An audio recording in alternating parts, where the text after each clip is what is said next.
Il s'est moqué de moi devant ses amis parce que je n'avais pas de travail. Il ne savait pas que je possédais l'entreprise pour laquelle ils travaillaient tous, jusqu'à ce que je les licencie. Je suis restée silencieuse pendant une autre soirée de leurs blagues cruelles. Elle n'arrive même pas à décrocher un poste de débutant, se moqua mon mari, James, en trinquant avec ses collègues.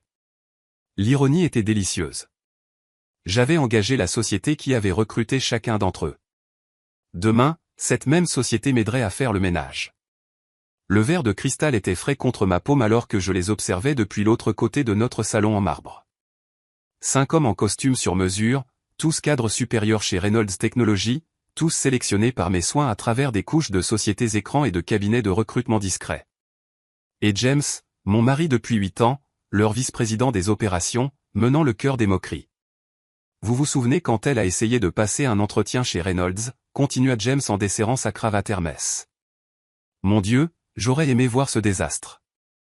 Avant de commencer, je veux prendre un moment pour remercier chacun d'entre vous de faire partie de cette incroyable aventure. Si vous appréciez ces histoires d'émancipation, pensez à vous abonner.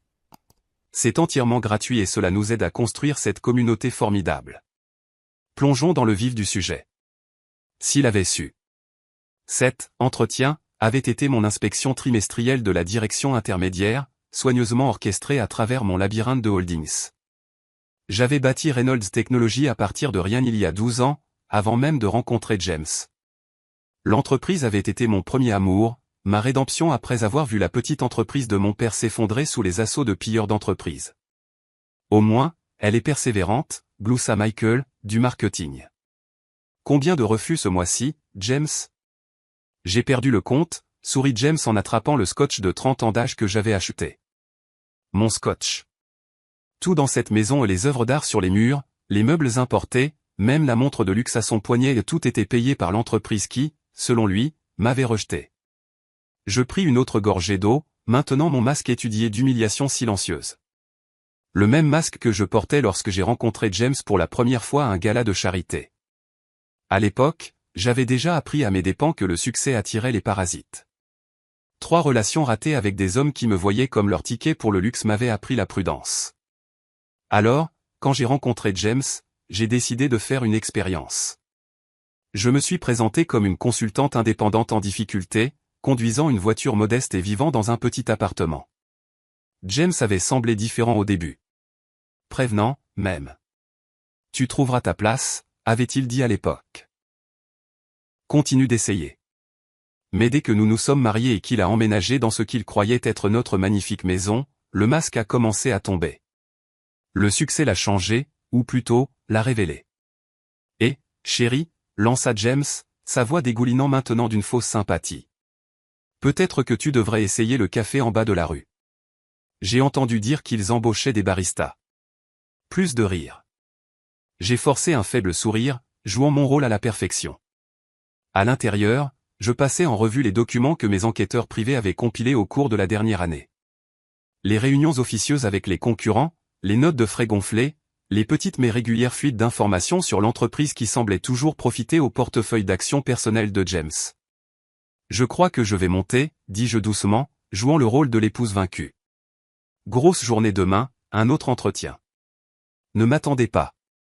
Ne t'inquiète pas, ma chérie, me lança James. On fête la promotion de Peterson, ça risque de finir tard. Peterson. Ma dernière taupe au sein de la direction. Demain, c'est lui qui documenterait leurs conversations arrosées, ajoutant aux preuves que nous collections. Dans mon bureau privé, à l'abri de leurs voix avinées, je m'installai derrière mon bureau. Le panneau mural caché s'ouvrit en silence, révélant mon espace de travail sécurisé. 3 moniteurs s'animèrent, affichant les opérations en temps réel de Reynolds Technologies à travers le monde. Un petit empire bâti au fil d'années de stratégies minutieuses et d'accords de non-divulgation en béton. Mon téléphone vibra. Un message de Sarah, ma plus fidèle collaboratrice et l'une des rares à connaître ma véritable identité. Documentation finale en place. Membre du conseil informé. Réunion de demain confirmée. Je souris en pensant à la révélation soigneusement orchestrée à venir. Le conseil m'avait toujours connu sous le nom d'Alexandra Chin, la fondatrice recluse qui communiquait par appel vidéo crypté. Demain, ils rencontreraient leur PDG en personne pour la première fois. Non pas comme la figure mystérieuse derrière l'écran, mais comme la femme, inemployable, de James. Mes doigts caressèrent le bord des lettres de licenciement sur mon bureau. Pas seulement pour James, mais pour chaque membre de son petit club de buveurs. Chaque document était étayé par des mois de preuves, examiné par notre équipe juridique. Inattaquable. Le bruit de verre brisé résonna d'en bas, suivi d'un éclat de rire rauque. Il fut un temps où un tel manque de respect pour ma maison m'aurait mis en colère. Maintenant, cela ajoutait simplement une autre pièce au dossier, utilisation inappropriée des biens de l'entreprise à des fins de divertissement personnel. Je fermai les yeux, laissant le bourdonnement familier des ordinateurs m'envahir. Demain changerait tout. Mais ce soir, je savourais le calme avant la tempête, me souvenant des paroles de mon père, le succès, ce n'est pas d'avoir la plus grosse voix dans la pièce. C'est d'avoir la sagesse d'attendre, d'observer et de choisir le moment parfait pour agir. Le moment parfait était enfin arrivé. J'entendis James et ses amis sortir en titubant vers leur voiture qui attendait. Leurs chauffeurs, mes employés, documentaient discrètement leur état d'ébriété avec les caméras de tableau de bord. Plus de preuves pour leur dossier. Je me changeai pour mettre mon pyjama, le même pyjama modeste que je portais depuis des années dans le cadre de ma mascarade. Une dernière nuit de faux semblants. Demain, je me réveillerai en tant que l'épouse sous-estimée de James, mais au coucher du soleil, je serai révélé comme Alexandra Chin, PDG de Reynolds Technologies, et l'architecte de leur chute. À travers la fenêtre de la chambre, je regardais leur voiture disparaître dans la nuit.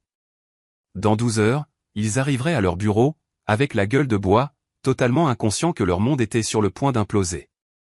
Cette pensée fit naître un petit sourire sur mon visage alors que je m'endormais, rêvant de la douce révélation du lendemain. Le matin arriva avec la précision d'un plan bien orchestré.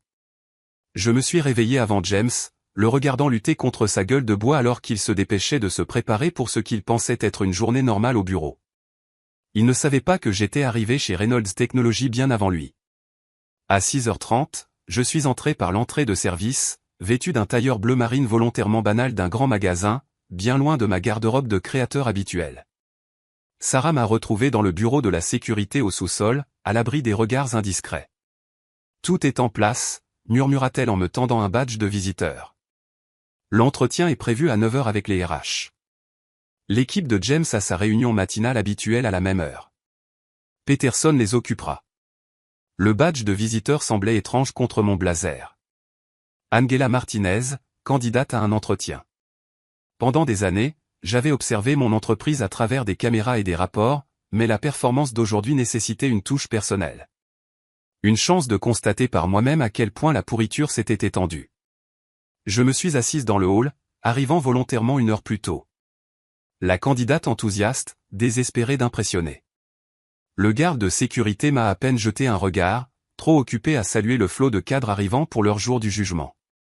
J'ai regardé James traverser le hall à 8h45, ne me remarquant même pas derrière mon accessoire de lecture, le propre rapport annuel de l'entreprise. Mademoiselle Martinez. L'agent des RH, Thomas, est apparu, pile à l'heure. Je l'ai reconnu dans son dossier de recrutement. Compétent, mais trop désireux de plaire à l'équipe de direction. Veuillez me suivre. Le trajet en ascenseur jusqu'à l'étage des RH était rempli de ces petites conversations que j'avais conçues à travers nos initiatives de culture d'entreprise. Quel beau temps nous avons, et la circulation n'était pas trop mauvaise ce matin, tandis que les employés hochaient poliment la tête à la femme qu'ils supposaient n'être qu'une autre candidate pleine d'espoir. Thomas m'a fait traverser le bureau à air ouverte que j'avais conçu des années auparavant. Nous commencerons par une brève évaluation des compétences, a-t-il expliqué, suivi d'un entretien de groupe avec certains de nos chefs d'équipe. Son ton portait cette subtile condescendance réservée aux candidats qu'ils avaient déjà décidé de ne pas embaucher. L'évaluation des compétences était presque insultante par sa simplicité. Des problèmes de codage de base que j'aurais pu résoudre en dormant. J'ai délibérément fait de petites erreurs, jouant le rôle de la candidate nerveuse. À travers les parois vitrées, je pouvais voir James et ses acolytes dans leur réunion matinale, riant de quelque chose probablement d'un autre candidat avec lequel ils avaient décidé de jouer. Eh bien, dit Thomas en examinant mon travail intentionnellement imparfait, c'est intéressant. Sa pause en disait long. Passons à l'entretien de groupe. La salle de conférence où il m'a conduite donnait sur la ville, une vue que j'appréciais habituellement depuis mon bureau privé 24 étages plus haut. 3 cadres intermédiaires attendaient à l'intérieur, arborant tous la même expression de supériorité ennuyée. Je reconnaissais chaque visage dans leur dossier personnel, connaissais leur salaire, leurs performances, leurs secrets. Alors, Mademoiselle Martinez, commença le premier examinateur, sans même prendre la peine de se présenter. Je vois que vous avez été entre deux postes pendant un certain temps. Oui, ai-je répondu doucement, ajoutant un léger tremblement à ma voix. C'est difficile sur ce marché. Et qu'est-ce qui vous fait penser que vous êtes qualifié pour un poste chez Reynolds Technologies? Le deuxième examinateur a à peine levé les yeux de son téléphone en posant la question. Je me suis lancé dans l'histoire soigneusement préparée que nous avions concoctée, un mélange de qualifications réelles masquées par un désespoir apparent. À chaque réponse, je les voyais devenir plus dédaigneux. Ils avaient déjà décidé de mon sort, tout comme ils l'avaient fait pour d'innombrables autres candidats qualifiés qui ne correspondaient pas à leurs préjugés. À travers les parois vitrées, j'ai vu James passer. Il a eu un mouvement de recul, puis a souri en sortant son téléphone. Quelques instants plus tard, les téléphones des examinateurs ont vibré simultanément. Je n'avais pas besoin de voir leurs écrans pour savoir qu'il leur envoyait un message au sujet de la dernière tentative embarrassante de sa femme pour trouver un emploi. Le reste de l'entretien fut une masterclass de cruauté d'entreprise. Des pics subtils, des regards échangés, des bâillements à peine dissimulés. J'ai documenté chaque micro-agression, chaque violation de nos politiques RH, tout en maintenant ma façade d'optimisme nerveux. Merci pour votre temps, dit finalement Thomas, son ton indiquant clairement qu'il n'y aurait pas de deuxième entretien. Nous vous contacterons. Alors que je me dirigeais vers l'ascenseur, j'entendis la voix de James au coin du couloir. Pas possible, c'était ta femme, mec? Elle est vraiment désespérée. Tu as vu son tailleur? Probablement de chez Target. J'ai continué à marcher, laissant le rire alimenter ce qui allait arriver. Dans mon sac à main, mon vrai téléphone vibrait avec des messages de Sarah. Membre du conseil arrivant en avance.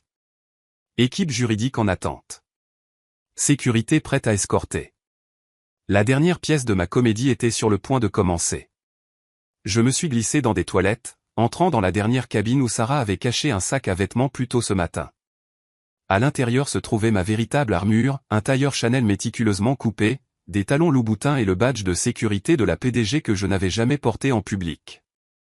Alors que je me transformais d'Angela Martinez, candidate à l'emploi raté, en Alexandra Chin, PDG de Reynolds Technologies, le rire moqueur résonnait encore dans mon esprit. Dans 30 minutes, j'entrerai dans la salle du conseil, non pas comme une suppliante, mais comme leur supérieur ultime. J'ai vérifié mon reflet une dernière fois, ajustant le collier de perles qui avait appartenu à ma mère. Le succès est silencieux, avait-elle l'habitude de dire, jusqu'au moment parfait pour rugir. Ce moment était enfin là.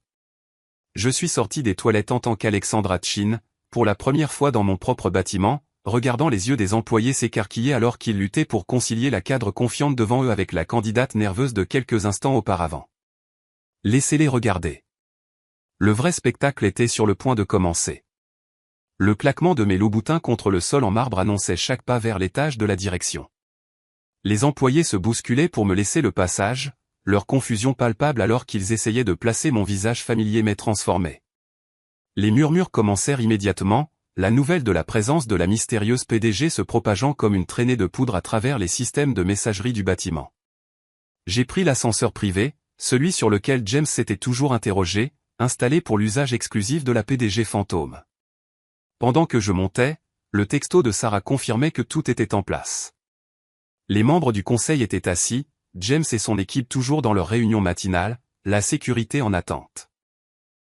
L'ascenseur s'ouvrait directement sur l'antichambre de la salle du conseil.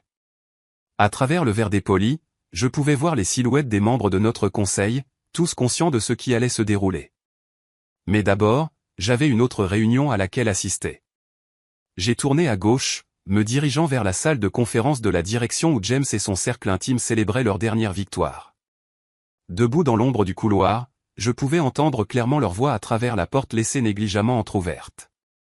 Vous auriez dû voir son visage pendant l'entretien, disait James, sa voix portant ce ton suffisant que j'avais appris à mépriser. Ma propre femme, pensant qu'elle pourrait réellement décrocher un poste ici. Je veux dire, quelle est la prochaine étape? Essayer de devenir PDG. Des rires rauques suivirent. Un cas classique de délire de grandeur, ajouta Michael du marketing. Tu te souviens quand elle a essayé de nous donner des conseils sur le compte Thomson à ta fête d'anniversaire? Oh mon Dieu, c'était inestimable, intervint une autre voix. Nous dire comment nous devrions restructurer notre approche client, comme si elle avait la moindre idée de comment fonctionne cette entreprise. L'ironie était exquise. Le compte Thomson avait été ma stratégie, soigneusement transmise par des intermédiaires. Cela avait permis à l'entreprise d'économiser des millions et de nous faire gagner 3 autres clients majeurs. Devrions-nous lui dire qu'elle a raté l'entretien ou laisser les RH faire le sale boulot, demanda James, déclenchant une autre salve de rire. Il était temps. Je suis entré dans l'encadrement de la porte, ma présence projetant une ombre sur leur café du matin. Les rires se sont tus instantanément. En fait, dis-je, ma voix portant l'autorité de 12 ans de direction, je pense que je vais lui annoncer la nouvelle moi-même. Le choc sur leur visage était tout ce que j'avais imaginé, et plus encore. La tasse de café de James s'arrêta à mi-chemin de sa bouche, son visage se vidant de sa couleur alors qu'il luttait pour concilier l'apparence de sa femme avec l'aura d'autorité absolue que je projetais maintenant. Qu'est-ce que tu fais ici, balbutia-t-il, et habillé comme la PDG de Reynolds Technologies? J'ai terminé pour lui, entrant complètement dans la pièce. Exactement comme ça, en fait. Michael a commencé à rire, puis s'est arrêté brusquement quand personne ne s'est joint à lui. Peterson, mon cadre infiltré, rassemblait déjà ses affaires, un sourire entendu jouant au coin de sa bouche. C'est un étage restreint, a essayé James, tentant de reprendre un peu de contrôle. La sécurité sera là d'une minute à l'autre. Ils sont déjà là, ai-je répondu calmement alors que 2 agents de sécurité apparaissaient derrière moi, mais pas pour la raison que tu penses. J'ai sorti mon téléphone, envoyant un seul texto. Immédiatement, chaque écran de la salle de conférence s'est allumé avec un seul document, les statuts originaux de la société, portant ma signature et ma photo.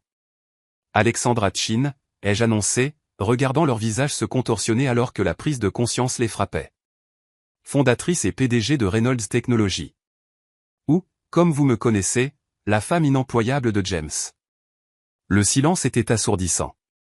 Le visage de James était passé du blanc au vert, ses yeux allant de mon visage au document affichant sa femme de 8 ans comme la propriétaire de tout ce qu'il s'était vanté d'avoir construit. C'est impossible, murmura-t-il. Tu es juste. Juste quoi, James? Juste ta femme? Juste quelqu'un qui ne pouvait même pas décrocher un poste de débutant. Je me suis déplacé vers la tête de la table, ma table, et je me suis assise. Dis-moi, qu'est-ce que ça fait de réaliser que tu te moques de ton propre patron depuis des années? Michael se leva brusquement, sa chaise grinçant contre le sol. Je devrais y aller. Asseyez-vous, ai-je ordonné, ma voix tranchant dans sa panique. Aucun de vous n'ira nulle part pour l'instant. J'ai appuyé sur un autre bouton de mon téléphone.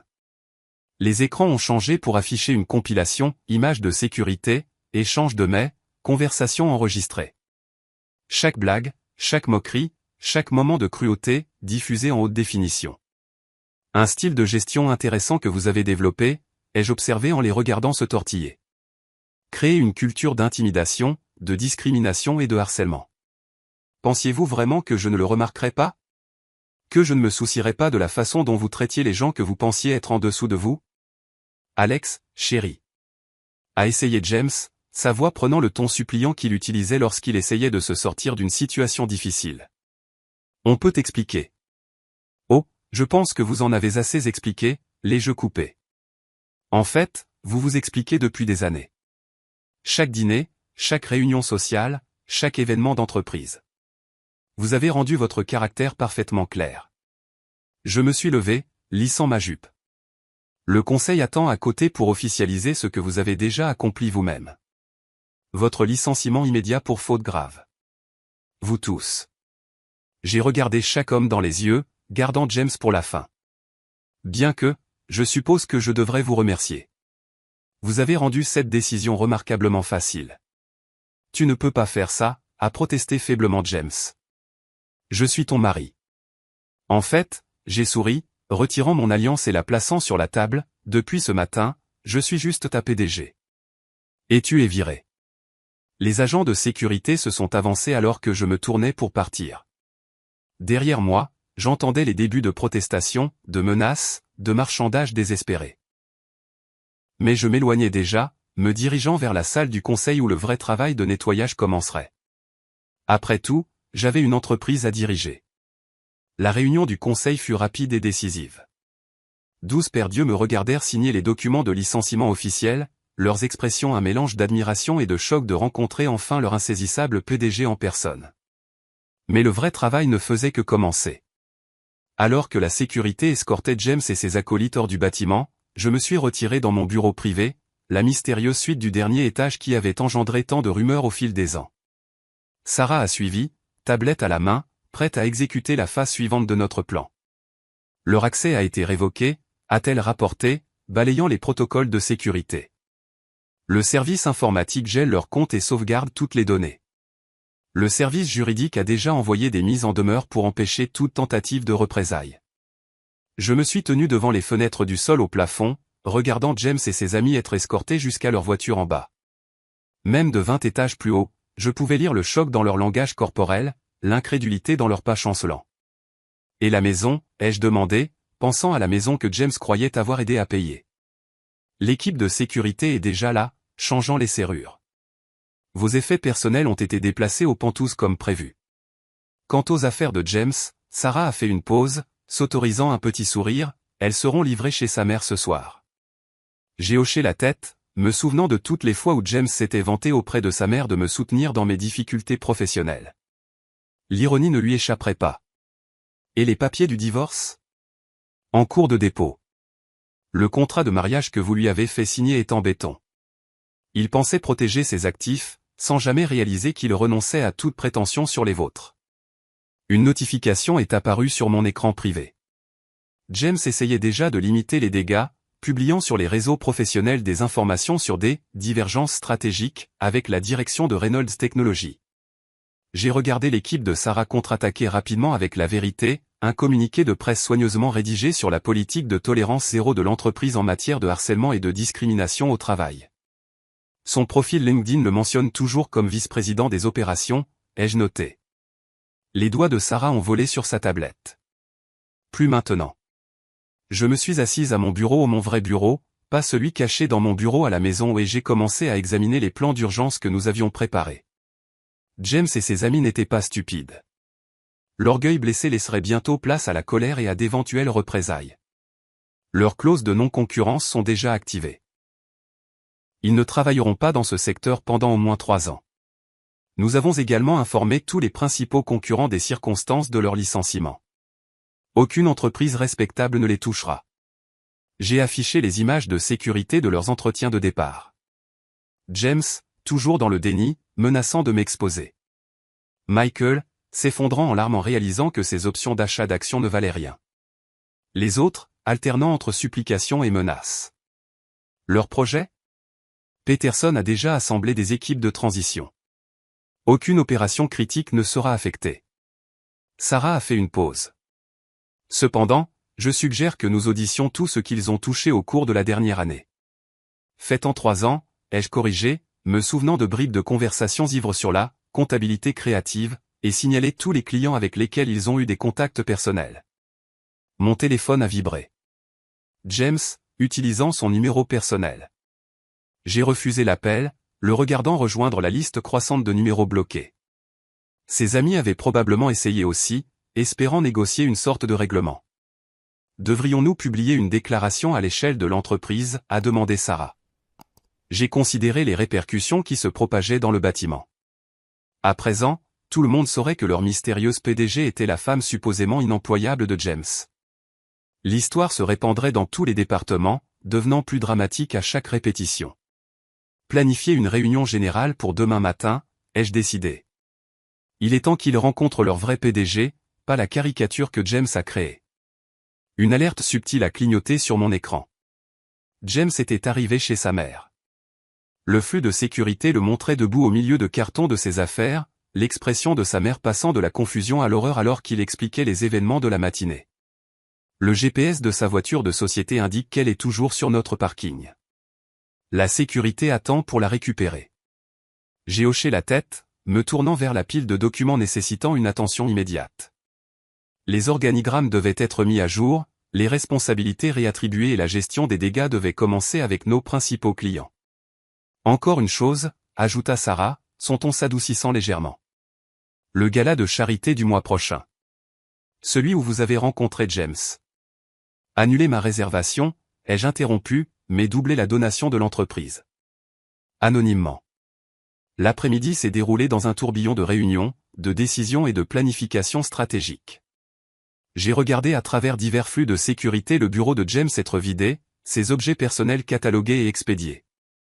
Sa place de parking, celle dont il se vantait auprès de tout le monde, était déjà réattribuée. Le soir, alors que le soleil se couchait sur la ligne d'horizon de la ville, Sarah m'a apporté un dernier rapport. Ils purgent tous leur préavis à la maison. La sécurité surveille leur communication. Aucune activité inhabituelle pour le moment.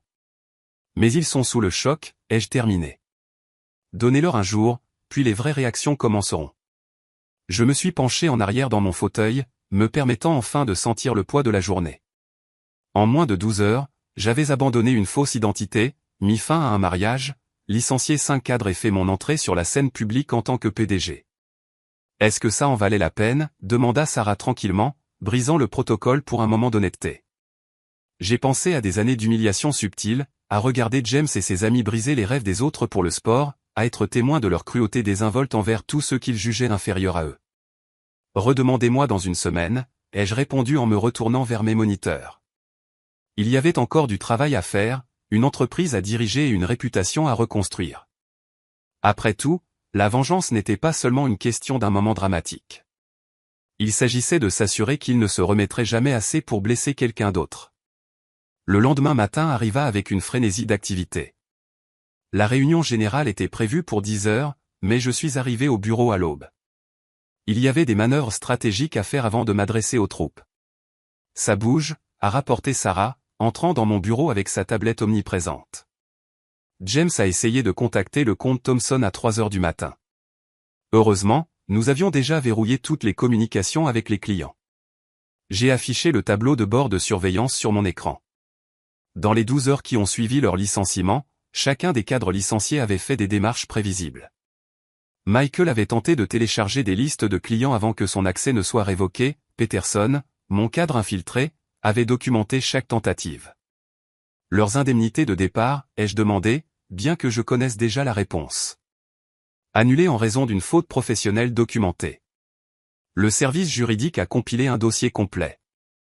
Les doigts de Sarah ont volé sur sa tablette. James a essayé d'accéder à ses comptes d'investissement à minuit.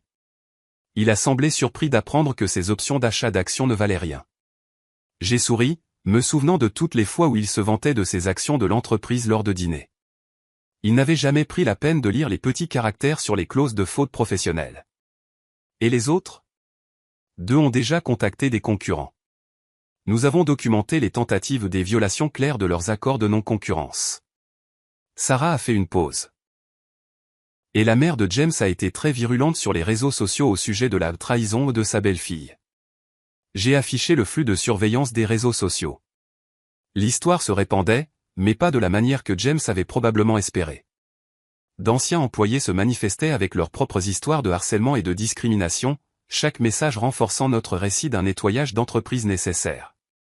Il est temps de passer à l'étape suivante, ai-je annoncé, en affichant un email soigneusement préparé. D'un clic, j'ai envoyé des invitations à des réunions individuelles avec chaque employé qui avait dépendu de James et de son cercle intime. Cela va provoquer une certaine anxiété, a observé Sarah. Bien. Je veux qu'il soit déstabilisé. Je me suis levé, lissant ma jupe. Demandez à la sécurité de faire une autre inspection du bureau de James. Vérifiez s'il y a des documents ou des appareils cachés. La matinée s'est déroulée comme une partie d'échecs bien jouée.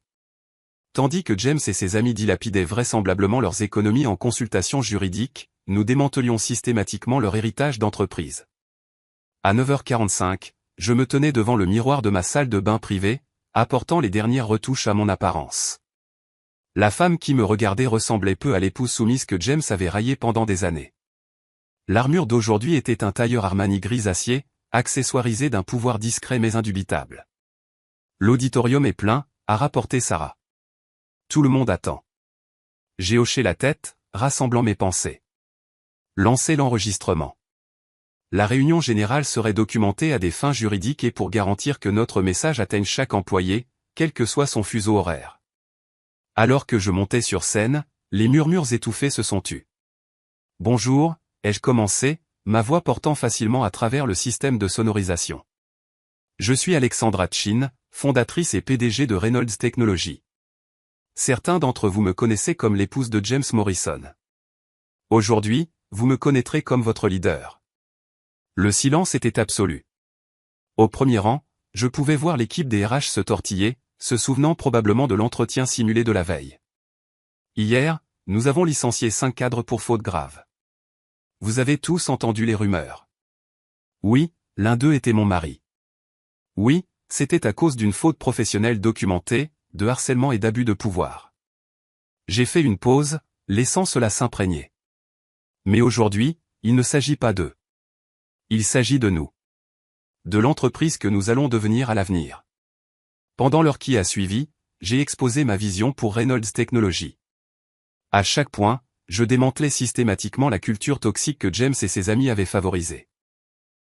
De nouvelles structures hiérarchiques, des protocoles RH améliorés, des canaux de retour d'informations anonymes. Chaque annonce était un mouvement calculé dans notre partie d'échec d'entreprise. Enfin, j'ai conclu, ma porte est ouverte. Pas métaphoriquement. Littéralement. À partir d'aujourd'hui, tout employé peut prendre rendez-vous directement avec moi.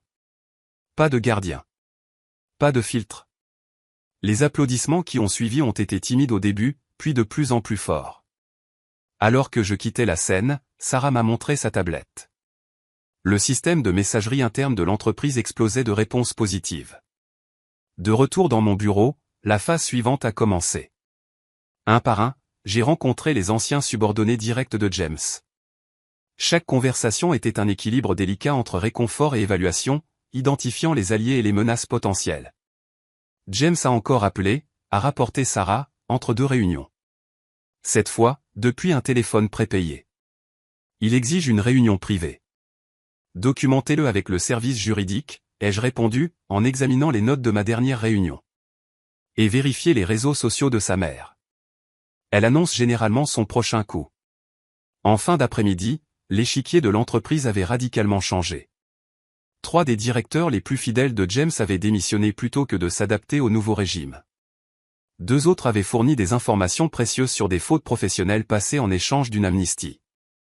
Le comte Thompson a appelé, a annoncé Sarah. Ils veulent rencontrer la vraie PDG. J'ai souri, me souvenant des moqueries de James à propos de mes suggestions concernant leur compte. Planifiez-le pour demain. Et envoyez-leur la présentation sur laquelle je travaille, celle que James a rejetée le mois dernier. Une notification est apparue sur mon écran. James avait été aperçu dans un bar avec Michael et 2 autres anciens cadres. Notre équipe de surveillance surveillait leur conversation. Ils complotent quelque chose, a observé Sarah. Bien sûr qu'ils le font, ai-je répondu, en affichant les plans d'urgence que nous avions préparés des mois auparavant. Laissez-les comploter. Chaque mouvement qu'ils font ne fait que nous donner plus de munitions. Je me suis tourné vers la fenêtre, regardant le coucher de soleil peindre la ligne d'horizon de la ville. Quelque part là-bas, 5 hommes en colère découvraient à quel point ils avaient été complètement déjoués. Mais leur partie s'était terminée hier. La mienne ne faisait que commencer. Demain, ai-je dit à Sarah, nous commençons la phase 2. Voyons comment ils se débrouillent en étant ceux qui cherchent un emploi. Après tout, aux échecs, la reine est la pièce la plus puissante de l'échiquier. Et je jouais à ce jeu bien avant même qu'ils ne sachent qu'ils étaient des pièces. L'aube m'a trouvé en train d'examiner les images de surveillance du bar où James et ses cohortes s'étaient réunis. Leur conversation colérique, alimentée par un scotch coûteux, avait fourni exactement les preuves dont nous avions besoin pour renforcer notre position juridique. Il prévoit de poursuivre en justice, a annoncé Sarah, entrant dans mon bureau avec 2 tasses de café. James a contacté 3 cabinets d'avocats ce matin. J'ai accepté le café, cachant mon sourire. Montre-moi. Elle a affiché le rapport de surveillance du matin. James avait en effet été occupé, mais chaque cabinet qu'il avait contacté était déjà subtilement lié à Reynolds Technologies par diverses sociétés écrans. Toute tentative de les retenir se heurterait à un conflit d'intérêts immédiat. Il a également contacté nos principaux clients, a poursuivi Sarah, en particulier le comte Thompson. Fais-moi suivre les enregistrements. Les fichiers audio ont été diffusés par mon haut-parleur privé. La voix de James, portant toujours cette confiance de privilégié, essayant de convaincre nos clients qu'il avait été licencié à tort, que sa femme s'était frayé un chemin vers le pouvoir en manipulant, que l'entreprise était en danger sous ma direction. La réponse de M. Thompson, ai-je demandé, bien que je puisse la deviner. Sarah a joué le clip suivant. La voix de Thompson était froide. James, la proposition de votre femme la semaine dernière était brillante. Celle que vous avez rejetée. Oui, nous l'avons appris. Ne nous contactez plus. J'ai affiché notre base de données de preuves sur mon terminal sécurisé. Depuis plus d'un an, nous construisions un dossier en béton contre James et son cercle intime. Chaque incident de harcèlement, chaque commentaire discriminatoire, chaque abus de pouvoir, tout était méticuleusement documenté. Le conseil veut un point, a noté Sarah. Ils sont préoccupés par d'éventuelles répercussions. Planifiez une réunion pour cet après-midi. Et apportez-moi tout des 3 dernières années. Email, enregistrement de réunion, note de frais. Il est temps de leur montrer exactement pourquoi ce nettoyage était nécessaire. La matinée s'est déroulée en une série de mouvements stratégiques. Pendant que James et ses amis dilapidaient leurs économies en consultation juridique, nous fortifions systématiquement notre position. Les RH ont fourni un dossier épais de plaintes qui avaient été enterrées sous l'ancienne direction. Le service informatique a extrait des emails qui avaient été, accidentellement, supprimés. D'anciens employés ont commencé à nous contacter, offrant des témoignages sur la culture toxique qu'ils avaient fui. La mère de James intensifie sa campagne sur les réseaux sociaux, a rapporté Sarah. Elle prétend que vous l'avez séduit dans le cadre d'un plan de prise de contrôle de l'entreprise à long terme. J'ai ri, affichant le contrat de mariage sur lequel James avait insisté. Envoyez à ses avocats une copie de ceci. Celui que son fils a exigé pour protéger ses actifs de sa femme apparemment croqueuse de diamants. À la mi-journée, notre équipe juridique avait compilé un dossier accablant. Chaque fois que James se vantait de manipuler des options d'achat d'actions, chaque conversation enregistrée sur la mise à l'écart de candidates qualifiées, chaque abus documenté des ressources de l'entreprise, tout était présenté de manière accablante. L'équipe de surveillance a capté quelque chose d'intéressant, a dit Sarah, se précipitant dans mon bureau après le déjeuner. Ils ont rencontré quelqu'un de notre concurrent, Atlas Tech, la nuit dernière. J'ai affiché les images. Grâce au microphone haut de gamme que nous avions placé, on pouvait entendre James proposer de révéler des secrets d'entreprise en échange de postes de direction pour lui-même et ses amis. Envoyer des copies à leurs avocats, ai-je ordonné, et au conseil d'administration d'Atlas Tech. Voyons à quelle vitesse ils prennent leur distance. La réunion du conseil de l'après-midi a été une masterclass de stratégie d'entreprise. Un par un, j'ai présenté les preuves expliquant pourquoi chaque cadre licencié devait partir. Les préoccupations du conseil se sont dissipées lorsqu'ils ont réalisé l'étendue de la corruption que nous avions excisée. Il y a plus, ai-je annoncé, en affichant les registres financiers. Nous avons retracé des paiements irréguliers via leurs notes de frais. La SEC serait très intéressée par certaines de ces transactions. James est en route, m'interrompit Sarah en vérifiant sa tablette. Il a réussi à convaincre la sécurité du hall de le laisser entrer. J'ai souri, affichant le flux de la caméra du hall. Non. J'ai convaincu la sécurité de le laisser entrer. Regarde. À l'écran, James traversait le hall en trombe, son costume coûteux froissé, son visage rouge de colère et d'alcool. Il tenait un dossier qui contenait sans aucun doute ce qu'il pensait être des informations compromettantes. Dois-je demander à la sécurité de l'arrêter, a demandé Sarah. Pas encore. Voyons ce qu'il pense avoir. Quelques minutes plus tard, James a fait irruption dans la salle du conseil, son expression triomphante vacillant en me voyant calmement assise à la tête de la table. J'ai des preuves, a-t-il annoncé en agitant son dossier. La preuve qu'elle a orchestré tout ça. Tu veux dire, la preuve que j'ai fondé cette entreprise, que je l'ai construite à partir de rien, que je l'ai dirigée avec succès pendant que tu t'attribuais le mérite de mes stratégies? Je me suis levé lentement. Ou la preuve que j'ai documenté ta faute professionnelle pendant des années pendant que tu te moquais de mon prétendu chômage. Les membres du conseil regardaient en silence la confiance de James s'effondrer. Tu m'as piégé, balbutia-t-il. Non, James. Tu t'es piégé toi-même. Chaque fois que tu as rabaissé un candidat, chaque fois que tu as écarté une femme qualifiée, chaque fois que tu as ri de ta femme au chômage, tu as construit ce dossier contre toi-même. J'ai fait un signe de tête à Sarah, qui a affiché notre dossier de preuves complet sur les écrans de la pièce. James a regardé avec horreur des années de sa faute professionnelle se dérouler en haute définition. Tes choix, ai-je poursuivi calmement, sont simples. Par maintenant, respecte l'accord de non-concurrence et garde le peu de dignité qu'il te reste. Ou bats-toi et regarde chaque détail de ton comportement devenir public. Tu ne peux pas. Commença-t-il. Sécurité, les jeux interrompus en appuyant sur un bouton de mon bureau. Veuillez escorter Monsieur Morrison dehors. Et cette fois, révoquer son accès au hall. Alors que la sécurité l'emmenait, je me suis retourné vers le conseil. Maintenant, à propos de ces transactions financières irrégulières, le reste de l'après-midi a été consacré à renforcer notre position juridique. Chaque élément de preuve a été catalogué, chaque témoignage enregistré, chaque document notarié.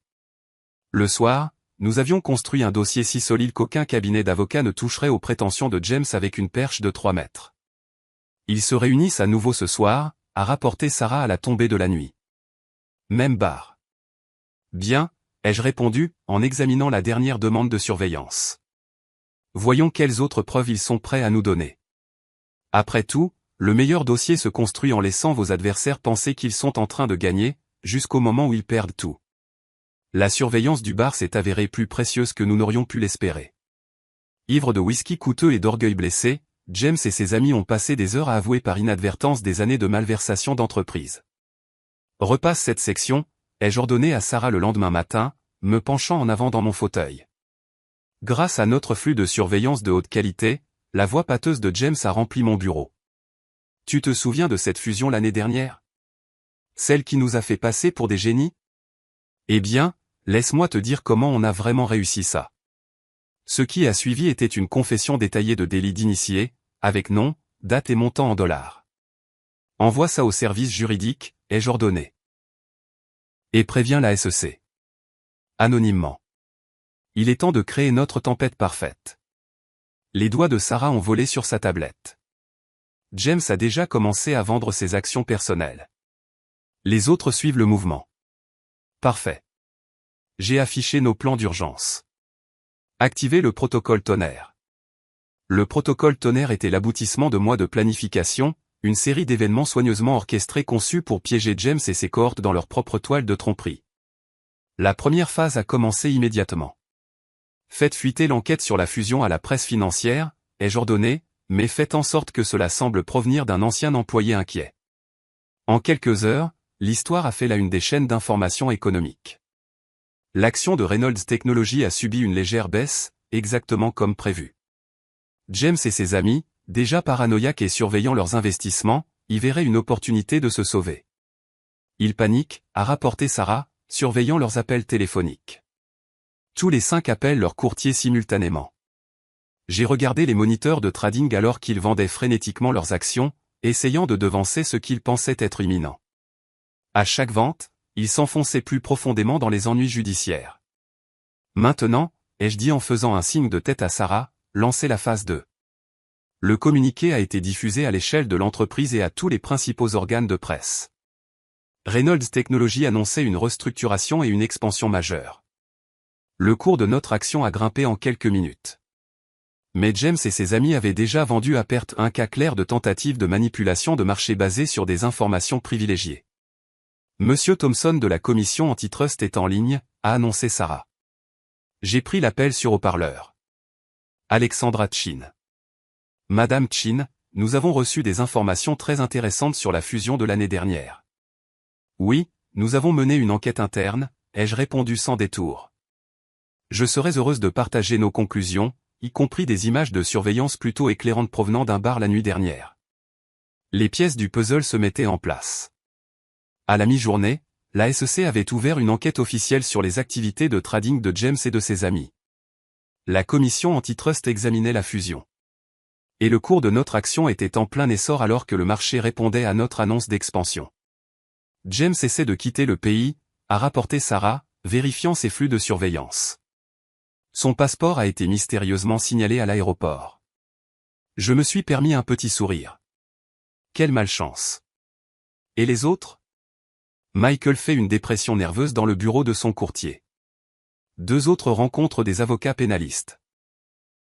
Le dernier tente de supprimer son historique de mai, ne réalisant pas que nous avons déjà tout. L'après-midi a apporté d'autres développements. Nos tuyaux anonymes avaient déclenché des enquêtes dans 3 autres entreprises où James et ses amis avaient travaillé auparavant. D'anciens collègues, sentant le sang dans l'eau, ont commencé à se manifester avec leurs propres histoires de mauvaise conduite. Leurs avocats demandent une réunion, a annoncé Sarah. Ils proposent de régler à l'amiable. Refusé, ai-je répondu, en regardant les dernières nouvelles. Laissez-les mariner. Le soir, la tempête parfaite battait son plein. L'enquête de la SEC s'était étendue pour inclure leurs comptes de trading personnels. La commission antitrust avait gelé leurs actifs en attendant l'examen. Et 3 recours collectifs distincts avaient été intentés par d'anciens employés alléguant une discrimination systématique. La mère de James s'est tue sur les réseaux sociaux, a noté Sarah avec satisfaction. Elle a probablement vu les allégations de délit d'initié, ai-je répondu. Même elle ne peut pas positiver ça. Une notification est apparue sur mon écran. James tentait d'accéder à ses comptes gelés, de plus en plus désespéré à chaque transaction refusée. Devrions-nous diffuser les images du bar aux médias, a demandé Sarah. Pas encore. Je me suis levé, me dirigeant vers la fenêtre. Voyons d'abord comment il gère demain. Demain apporterait la phase finale du protocole tonnerre. Tandis que James et ses amis étaient distraits par les enquêtes et les actifs gelés, nous avions discrètement racheté leurs actions bradées par le biais de sociétés écrans. À l'ouverture du marché, Reynolds Technologies annoncerait un contrat gouvernemental majeur, que nous négocions secrètement depuis des mois. Leur femme appelle des avocats spécialisés en divorce, a rapporté Sarah, vérifiant sa tablette une dernière fois pour la journée. Apparemment, elles ne sont pas heureuses de potentiellement tout perdre à cause de la fraude de leur mari. J'ai pensé au contrat de mariage sur lequel James avait insisté, pensant se protéger d'une femme vénale. Quelle ironie que cela protège maintenant mes actifs de ces ennuis judiciaires. Envoyez-leur à tous des invitations à une réunion pour demain matin, ai-je ordonné. 9 heures précises. Ils ne viendront pas, a prédit Sarah. Oh, ils viendront. Je me suis détourné de la fenêtre, mon reflet dur et clair dans la vitre qui s'assombrissait. Parce qu'en ce moment, je suis leur seul espoir de survie. Alors que la nuit tombait sur la ville, j'ai relu le script de demain une dernière fois. Dans moins de 12 heures, James et ses amis s'assiéraient dans mon bureau, brisés et désespérés, alors que je leur présenterai leurs options, le choix entre la destruction totale et la simple humiliation complète. Leurs badges de sécurité sont prêts.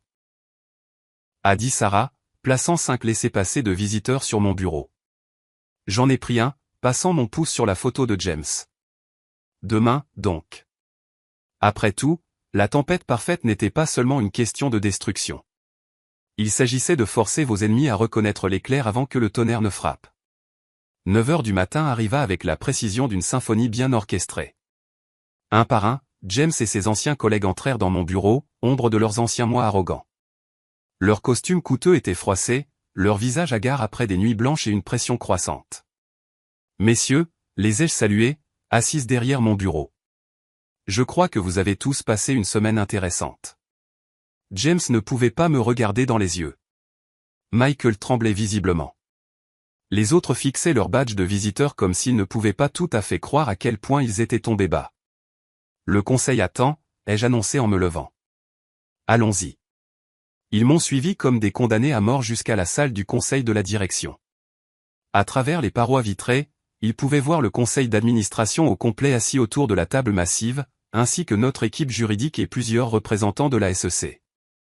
Avant de commencer, ai-je dit en m'arrêtant à la porte, je veux que vous compreniez quelque chose. Ce qui se passera dans la prochaine heure déterminera non seulement votre avenir professionnel, mais aussi votre liberté personnelle. La salle du conseil s'est tue lorsque nous sommes entrés. Sarah se tenait devant l'écran de présentation, prête à commencer. Les représentants de la SEC avaient leurs carnets ouverts, les stylos en suspens. Membres du conseil, distingués invités, ai-je commencé en prenant ma place à la tête de la table. Nous sommes ici aujourd'hui pour aborder plusieurs questions graves concernant la gouvernance d'entreprise, la faute financière et l'abus de pouvoir systématique. D'un signe de tête à Sarah, la présentation a commencé. Sur l'écran, les preuves de leurs méfaits se sont déroulées avec des détails dévastateurs. Relevés de transactions, images de surveillance, chaînes de mai, conversations enregistrées, un catalogue complet de leur destruction. Comme vous pouvez le voir, ai-je poursuivi alors que James s'enfonçait plus bas dans son fauteuil, le schéma de mauvaise conduite s'étend bien au-delà du simple harcèlement au travail. Nous parlons de fraude sur les valeurs mobilières, de délits d'initiés et de conspiration criminelle. Les représentants de la SEC prenaient des notes rapides. Les visages des membres du conseil s'étaient pétrifiés. Michael semblait prêt à s'évanouir. Cependant, j'ai fait une pause, laissant la tension monter. Reynolds Technologies est prête à offrir un accord d'amnistie limité. Une seule fois. Une seule offre. Pas de négociation. Cela a attiré leur attention. 5 têtes se sont relevées, l'espoir se mêlant à la méfiance dans leurs yeux. Sarah a distribué d'épais dossiers de documents à chacun d'eux. Les conditions sont simples, ai-je expliqué. Coopération totale avec toutes les enquêtes. Divulgation complète de toutes les fautes, qu'elles aient été découvertes précédemment ou non. Restitution de tous les bénéfices provenant d'activités de trading irrégulières. Et, plus important encore, une reconnaissance publique de vos actions. Vous voulez qu'on avoue? James a retrouvé sa voix, bien qu'elle se soit brisée sur le dernier mot. Je veux que vous fassiez face aux conséquences de vos choix, les jeux corrigés. Signez ces accords maintenant, et Reynolds Technologies ne portera pas de charge pénale. Refusez, et la SEC a suffisamment de preuves pour vous assurer de passer un temps considérable en prison fédérale. Les membres du conseil regardaient impassiblement les 5 hommes parcourir frénétiquement leurs documents. Leurs avocats, assis derrière eux, hochaient déjà la tête d'un air sombre. Vous avez 5 minutes pour décider, ai-je annoncé en regardant ma montre. Après cela, cette offre expire, et nous procédons à des poursuites complètes. Les quelques minutes suivantes ont été remplies de murmures désespérés entre les hommes et leurs avocats. J'ai pu voir le moment exact où chacun a craqué, leur signature apparaissant sur les documents une par une. James était le dernier, sa main tremblant alors qu'il apposait son nom. Nos regards se sont croisés alors qu'il poussait le dossier sur la table. Dans les siens, j'ai vu la mort finale de son arrogance, la compréhension totale de la façon dont il avait été complètement déjoué. Excellent, ai-je dit en ramassant les documents signés. Sarah va maintenant vous escorter dans des salles de conférence individuelles où vous commencerez vos dépositions avec les représentants de la SEC. Alors qu'ils étaient emmenés, je me suis tourné vers le conseil. Et maintenant, discutons de l'avenir de Reynolds Technologies. L'heure suivante a été consacrée à tracer notre voie à suivre. Nouvelle structure de gouvernance d'entreprise, protocole de conformité renforcé et restructuration complète de l'équipe de direction. Le conseil, ayant été témoin de la précision avec laquelle j'avais géré la crise, a approuvé chaque proposition à l'unanimité. Une dernière chose, ai-je ajouté alors que la réunion touchait à sa fin. Je veux qu'il soit consigné que chaque employé affecté par la discrimination de la direction précédente sera examiné en vue d'une réintégration ou d'une indemnisation. L'approbation du conseil a été immédiate. Après tout, c'était un petit prix à payer pour éviter le cauchemar médiatique que nous leur avions épargné. Plus tard, dans mon bureau, Sarah m'a apporté les dépositions préliminaires. Ils chantent comme des canaris, a-t-elle rapporté. Chacun essayant de se sauver en incriminant les autres. J'ai parcouru les documents, notant à quelle vitesse ils se retournaient les uns contre les autres. Assurez-vous que leurs aveux sont correctement enregistrés et attestés. Nous ne voulons aucune rétractation plus tard.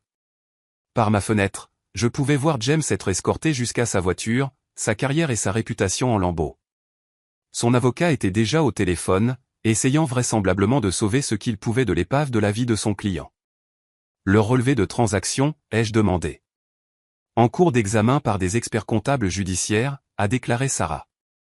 Les premières estimations suggèrent qu'ils devront chacun rembourser plusieurs millions de gains irréguliers. J'ai hoché la tête, me retournant vers mon bureau. L'action de la société était en hausse de 15% à la nouvelle des changements de gouvernance.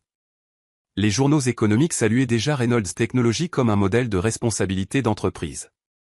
Planifier une réunion à l'échelle de l'entreprise pour demain, ai-je ordonné. Il est temps de reconstruire ce qu'ils ont essayé de détruire. Sarah s'est arrêtée à la porte. Est-ce que ça en valait la peine? J'ai pensé à des années à les regarder briser des rêves, intimider des subordonnés et se moquer de tous ceux qu'ils jugeaient inférieurs. À toutes les carrières qu'ils ont fait dérailler et aux vies qu'ils ont impactées. Demandez aux personnes qui récupèrent leur emploi, ai-je répondu. Demandez aux femmes qui n'auront pas à faire face au harcèlement. Demandez à tous ceux qui croyaient qu'ils n'obtiendraient jamais justice. Après tout, la meilleure vengeance n'est pas seulement une question de punition. Il s'agit d'assurer un changement positif pour ceux qui restent. Les jours qui ont suivi la réunion du conseil se sont déroulés comme un effet domino soigneusement orchestré. Chaque matin apportait de nouvelles révélations, chaque après-midi de nouvelles conséquences et chaque soir de nouvelles victoires. L'avocat de la défense de James a démissionné, a annoncé Sarah en entrant dans mon bureau avec le briefing du matin. Apparemment, il a essayé de se rétracter sur certaines parties de ses aveux. J'ai affiché le flux de surveillance de sa salle de déposition. Envoyez-leur la vidéo de ses aveux volontaires. Et celle où son avocat l'a informé de ses droits. 3 fois distinctes. Les retombées s'étendaient au-delà de nos murs d'entreprise. 3 autres entreprises avaient lancé des enquêtes internes après avoir découvert des schémas de mauvaise conduite similaires lors des emplois précédents de James et de ses amis. Leur réseau professionnel s'effondrait alors que d'anciens alliés se précipitaient pour prendre leur distance. Michael a tenté de se suicider, a rapporté Sarah tranquillement, plaçant une coupure de presse sur mon bureau. Est-il stable? Oui, sous observation psychiatrique. J'ai hoché la tête, ressentant un mélange complexe d'émotions. Assurez-vous que ses frais médicaux sont couverts. Anonymement. Et demandez au RH d'accélérer les examens de toute personne qui l'a harcelé ou discriminé.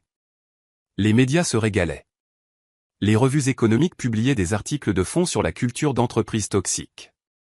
Les magazines féminins voulaient des interviews sur le thème « Briser le plafond de verre ».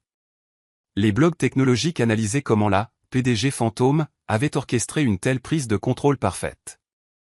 La mère de James a donné une interview, a dit Sarah en affichant la vidéo. J'ai regardé la femme qui s'était autrefois vantée de son fils à succès s'excuser en larmes pour avoir permis son comportement. L'interview s'est terminée par l'annonce d'un don à des programmes de prévention du harcèlement au travail. Sa femme a demandé le divorce ce matin, ainsi que les épouses de 3 autres. Elles affirment toutes n'avoir aucune connaissance de la fraude financière. Je me suis tourné vers la fenêtre, regardant la ville en contrebas. Quelque part là-bas, James était probablement assis dans la chambre d'amis de sa mère, regardant son monde imploser. Ses actifs étaient gelés, sa réputation détruite, son mariage terminé et son avenir un labyrinthe de procédures judiciaires. Les entretiens de réintégration se passent bien, a poursuivi Sarah en changeant de sujet.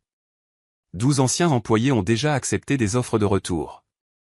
Parmi eux se trouvait Jennifer, aucun lien de parenté, une brillante programmeuse que James avait chassée 2 ans plus tôt. Elle dirigeait maintenant notre nouvelle division IA, son expertise enfin reconnue et valorisée. Le comte Thompson a doublé son contrat avec nous. Ils sont impressionnés par notre nouvelle direction et nos initiatives de transparence. Une notification est apparue sur mon écran. Un autre ancien employé avait rendu son histoire publique. Cette fois, c'était quelqu'un de l'ancienne entreprise de James, décrivant un schéma de comportement qui remontait à des années. L'enquête de la SEC s'étend, a rapporté Sarah. Ils examinent toutes les entreprises pour lesquelles ils ont travaillé. J'ai affiché notre base de données sécurisée, examinant les preuves que nous avions recueillies. Envoyez aux enquêteurs tout ce que nous avons. Chaque document, chaque enregistrement, chaque trace de mauvaise conduite. Les retombées professionnelles n'étaient que le début. Les conséquences sociales s'avéraient tout aussi dévastatrices. Adhésion à des country clubs révoqués, poste au conseil d'administration d'organismes de bienfaisance résiliés, admission à des écoles privées pour leurs enfants soudainement mis en attente. Ils sont mis à l'index de tous les postes de direction de la côte est, a noté Sarah en faisant défiler sa tablette. Les sites de dénonciation sont remplis d'histoires à leur sujet. J'ai examiné les dernières photos de notre équipe de surveillance. James, semblant négligé et échevelé, essayant de rencontrer d'anciens collègues qui avaient soudainement des rendez-vous urgents ailleurs. Michael, sortant du bureau de son psychiatre, hanté et creux. Les autres, chacun faisant face à sa chute à sa manière désespérée. Peterson a envoyé son rapport final, a ajouté Sarah. L'équipe de transition a complètement restructuré leurs anciens départements. La productivité est en hausse de 40%. Ce n'était pas seulement une question de chiffres. L'atmosphère du bureau s'était transformée. Sans l'influence toxique de James et de ses amis, les employés s'épanouissaient. L'innovation augmentait, la collaboration s'améliorait et la peur qui imprégnait certains départements se dissipait. Leurs équipes juridiques demandent une autre réunion, a dit Sarah. Ils veulent discuter d'une coopération supplémentaire en échange de peines plus légères. Trop tard. Je me suis retourné vers mon bureau. Ils ont eu leur chance d'amnistie. Les actions ont des conséquences. Un message a clignoté sur mon écran. James, tentant de me contacter via une nouvelle adresse email. Comme toutes ses tentatives précédentes, elle a été automatiquement archivée pour l'équipe juridique et bloquée. Ses effets personnels, ai-je demandé. Toujours en stockage. La maison de sa mère est apparemment trop petite pour sa collection essentielle d'articles de luxe. J'ai pensé à la façon dont il se moquait des gens qui faisaient leurs courses dans les grands magasins, qui conduisaient des voitures modestes, qui vivaient selon des moyens normaux. Maintenant, il apprenait la vraie valeur des choses et le coût de l'arrogance. Le recours collectif se poursuit, a mis à jour Sarah. 300 anciens employés se sont joints. Chaque jour apportait de nouvelles histoires aux carrières déraillées, opportunités refusées, vies impactées par leur discrimination et leur abus de pouvoir systématique.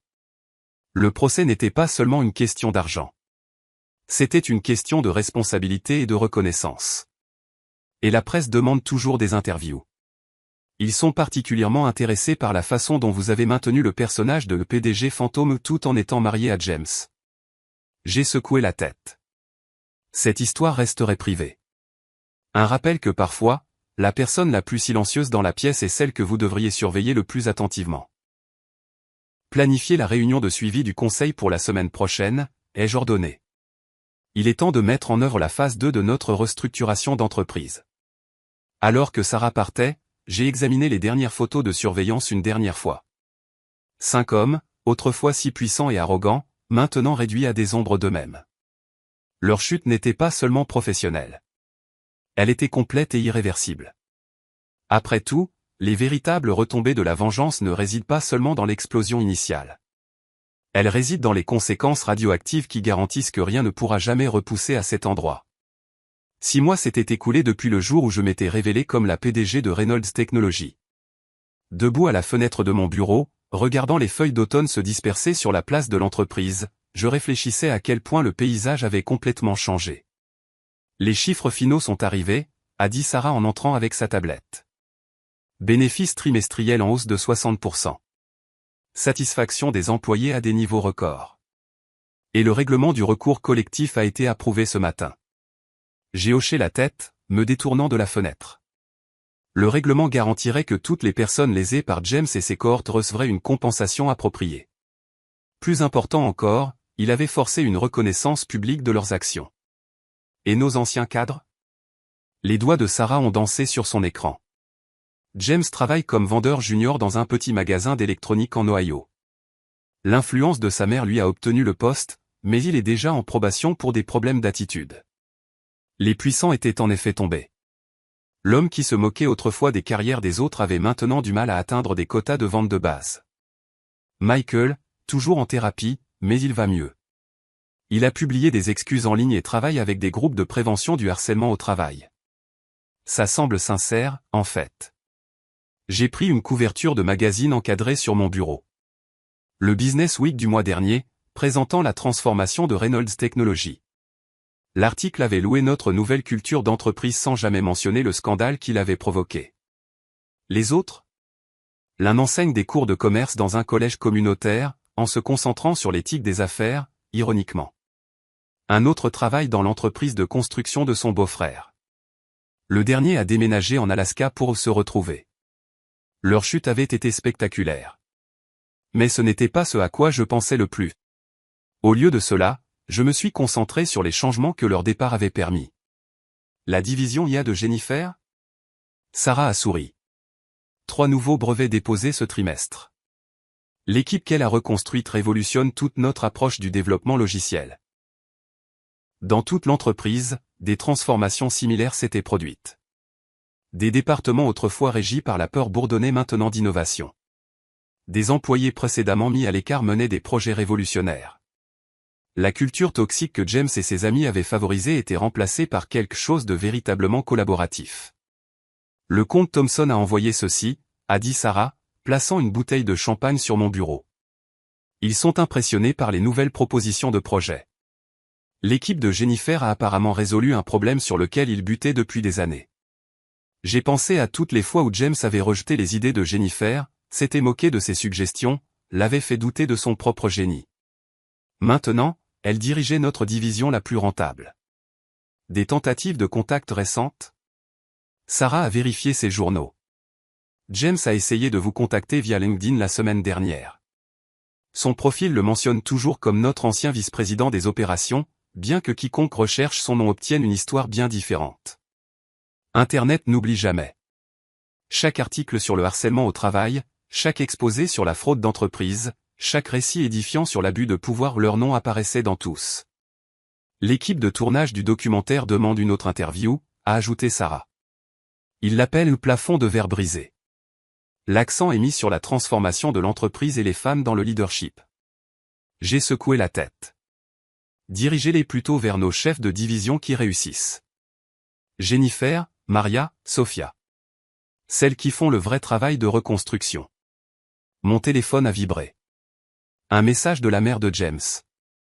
Depuis ses excuses publiques, elle était devenue une alliée improbable dans la réforme de la culture d'entreprise, parlant des dangers de permettre un comportement toxique.